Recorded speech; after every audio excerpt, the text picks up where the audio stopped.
Sean Spicer, always great to see you. Sean, we now have the Russian foreign minister saying about the supposed peace talks between the Russian and Ukrainian leaders, well, you know, this first has to go through all these experts. We've got to be very careful, go through various layers, maybe include the United Nations. Vladimir Putin's actually talked for months about being open to talks and always stalled. If he's stalling yet again, what do you think Donald Trump will do? It's a really interesting question you're asking, Andrew, because I'm of the mind that Putin actually doesn't want peace. I think Donald Trump has done everything to get us to a place where peace is possible. He had the meeting in Alaska. He had the meeting with Zelensky. He had the meeting with these European leaders. But here's the deal, and this is to the point of your question. If he gets to this point where he obfuscates and creates an issue with the time or the place, or we should have deputies meet first, I think Donald Trump has worn out Putin's welcome, meaning that he will ratchet on the sanctions, the secondary sanctions, the end of the phantom fleet that has allowed Russian oil to flow out of the country. So I think he's going to allow his patience to wear out real quick. Putin's got to recognize that Trump really wants peace, that he has given him an opportunity to allow this to happen. And if he doesn't want to take it, that's fine. But that Trump isn't going to sit back and be taken for a fool. And he will ratchet up the sanctions, the secondary sanctions, et cetera. You know, as has been said before, the bottom line is the U.S. has been at like a 3 when it comes to enforcing these sanctions. We've turned a blind eye to a lot of the things that have allowed Russia to do. And I think that Trump is ready to turn the volume up. You know, Sean, I tend to agree with you completely. I think Putin has been playing Donald Trump for a fool, and I very much regret that Donald Trump didn't follow through with his threat, well, as of, a week ago, to impose sanctions if the meeting on last Friday didn't result in peace. But I'm wondering, the process you're talking about, the stiffening of Trump's resolve, the switch from thinking, oh, look, Trump, Donald Trump and Vladimir Putin, we're mates and all this kind of thing, and we can get something done. How much do you think is due to Melania Trump? Now, she knows what it is to live under, dictatorial rule. She grew up under communism. She sent Vladimir Putin an emotional letter last Friday, the very day that Putin met her husband in Alaska, telling him to think of the children in this war, telling him he could end their suffering with just a stroke of the pen. And Ukraine's president on Monday at the White House passed on a letter to her, thanking her for thinking of the nearly 20,000 Ukrainian children that Putin has kidnapped. How influential do you think she has been in steering the president into gradually being tougher on Vladimir Putin? It's such a great question you're asking, Andrew. I don't think people fully appreciate the power that Mrs. Trump has on President Trump's thinking. This didn't just come out of nowhere, right? It's one thing if it was a private letter. They made it very public for a reason. Mrs. Trump is moved by the killing of these children, the kidnapping of them. I mean, there's tens of thousands of them that have been taken from Ukraine into Russia. And it was made public for a reason.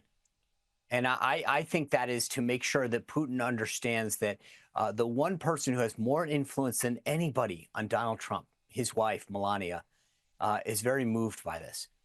And it's funny because the American media, you're the first person, Andrew, that has really picked up on the significance of this. And I know Mrs. Trump fairly well.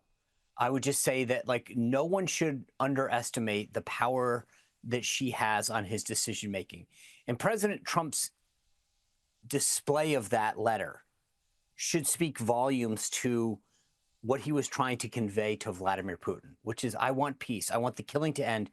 He is so moved by the killing of children. And I saw this during my tenure in Syria when that was happening. And you've heard him talk about it in Gaza. And here we are again in Russia. I think it was very clever of Zelensky to pick that up and I will say that. That's the second piece of that, Andrew. That's the second piece. that Zelensky understood this meeting, the second meeting that Zelensky had. I know everybody got a kick out of the fact that he wore a suit, but Zelensky was picture perfect in this meeting. He understood. He said thank you a lot. And I know a lot of people mocked some of the imagery of it, the suit, the thank yous, but Zelensky got it. And the idea that he picked up on that Melania letter and said, here is my wife's letter to you, thanking your wife for doing this, was brilliant. And I just, again, sometimes people don't pick up on the imagery and the impact of some of these small things that happen in the meetings. And I'm glad that you've done that, Andrew, because it really did make a difference. And I know, I mean, I say this without actually having talked to the president, but I know that he walked back upstairs later that day and said to the first lady, you're not going to believe what the first lady of Ukraine, how she was moved by your letter. And so this is where sometimes the American media, in particular the international media, doesn't get it. Sean, I want to pick up on something you just touched on there, the imagery. Well, the fawning of those 7 European leaders to Donald Trump, which was just amazing. And there's an equally amazing photograph from that meeting with these 7 European leaders on Monday that just shows not just the fawning, but Europe's weakness. The 7 of them sitting in front of Trump's desk, almost like errant school children or minions getting their orders. It shows that, well, I just wonder how sick Americans are really of having to bail out weak Europeans who can't even defend themselves and have to go crawling to the White House saying, please, please, please, America, help us defend Ukraine. So there's 2 things that I thought were interesting. One, how that picture differed from the first term. These guys all lectured him, told him how he was wrong, how he didn't understand the impact of his policies. So the contrast between term 1 and term 2 is unbelievable. And then last night, I listened to NATO Secretary Mark Rutte go on television here in the United States and say Trump was right. The criticism that he was levying on NATO was correct. And his criticism of the fact that they wanted the protection of the United States, the Article 5 protections, but didn't want to match their commitment, which is part of the deal here, that they would have at that point 2% of their GDP towards their own national defenses. It was, to me, I loved it because when I listened to the Secretary General make those comments last night, I thought to myself, for all of you elitists and foreign policy experts that have been decrying President Trump's stance on Europe and NATO, you finally got it. Here is the NATO Secretary General himself saying Trump was right in his criticism. He was absolutely right. And may I just add, Sean, that his administration is equally right in its criticism of Australia.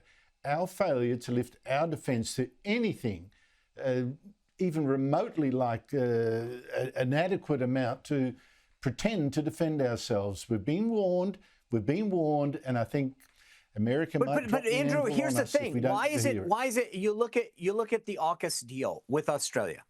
You look at what we do with NATO.